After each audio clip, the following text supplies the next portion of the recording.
Hey, what's up, everybody? This is FTF Shim Guy from FTF Gaming. Got another video for you guys. Today we doing a day before. Now, what I want to do is I want to do an overview of this game and have some wants and don't wants in the video game because I want to play it regardless if people say it's fake or it's going to be trash. I love survival games. Now, first thing I want to do is I want to make sure I give this game the credit where credit is due. It looks amazing. It looks fun. It's co-op. I love playing games with my friends. So I know that it's going to be a game that may not be a game changer because we've seen something like this before, but it can take it to the next level. Now, the first thing I want to talk about is it looks a lot like the Division. If you say it doesn't, you must have never played the Division because this looks very similar to the Division. I thought it was a Division Zombies mode or something like that. That probably could have been successful if the developers from the Division would have hopped onto it, but apparently not. And the next thing is that the co-op. The co-op looks to be fun. It looks like you have up to 5 or 6 people with you. I don't know if those are NPCs or other players, but looks to be fun. Next thing I want to talk about is the gameplay. The gameplay is very important when it comes to the guns and the combat and the movement because it looks like you can go between third person and first person.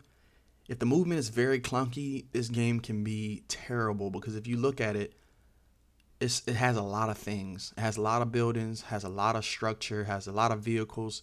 So if the frame rate is bad and it's under 60 frames per second, it's going to be terrible because you're trying to run away from zombies, you're trying to shoot, you're trying to run. It can be a disaster waiting to happen. Next thing is how are the enemies going to play? Are they going to be bullet sponges? Are they going to be like mutated? Are the bosses going to be more on the human side, like, taking over strongholds or taking over bases? These are things that will be very interesting to find out in the future because the game is supposed to be released in March. So if we don't have these answers, we might just have to figure out for ourselves, and hopefully there's going to be some new content and some new gameplay released before then. Now, if you ask me, I've seen this thing a million times. I feel like this game is going to be delayed.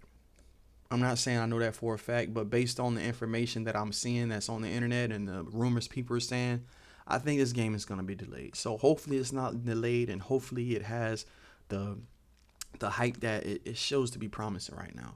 Now, the next thing I want to talk about is it looks very similar, not very similar, but I wonder if it's going to have similar like co-op to Ark. Is it going to be like you have a clan, you have a base, it's only online based to where you can't play offline and you have to, real time build in real time raids or whatever the case may be. I want to know those things because games like this, it's an open canvas and they can implement so many gameplay mechanics that can change this game and put it above a lot of other games. It looks like an indie type game, but if it can hold solid because there's no Call of Duty Zombies this year, this can be something special.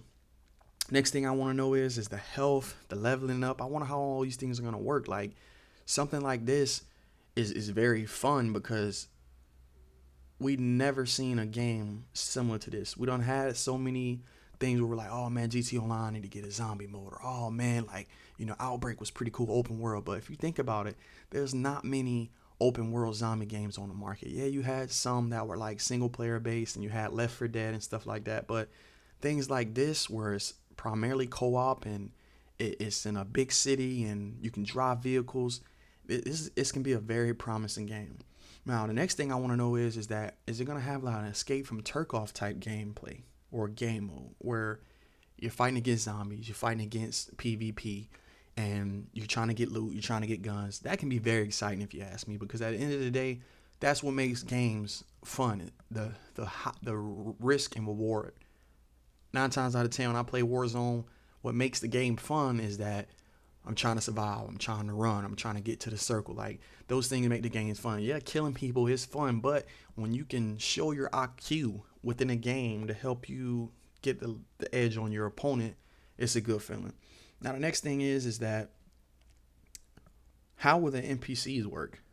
Because will there be NPCs like stations where you can buy guns, level up, do quests, do side quests, do missions, Do you have to side with a certain faction? Because games like this usually have that kind of mechanic implemented in it where they're trying to engage you into the world and make you feel like you're actually a part of it instead of just some, hired gun who's just running around doing random stuff. And I think that's something that the division did poorly, is that they didn't make you feel involved in the world. They just said, oh, do this, oh, do that, oh, we need to get this package, oh, we need to get that package. Like, there was no really character building or no kind of character connection within the game that made you want to stay and made you want to play and made you want to find out what happened. And that's why games like The Last of Us, they're so successful, because they get you so invested in the character, so invested in the story, that you have to know what happens next. I don't expect too much from that game because it looks to be primarily multiplayer, but they need to implement something that's going to keep people coming back.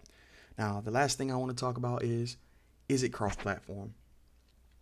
If it's cross-platform, it can go very far because you can play it on multiple devices. But if it's only stuck on PS5 and Xbox, and you only can play with PlayStation and Xbox players, it can be a little trashy. Because I remember when PUBG first came out, it was very hard to find matches for me because I was on Xbox and it was only on Xbox and PC at the time.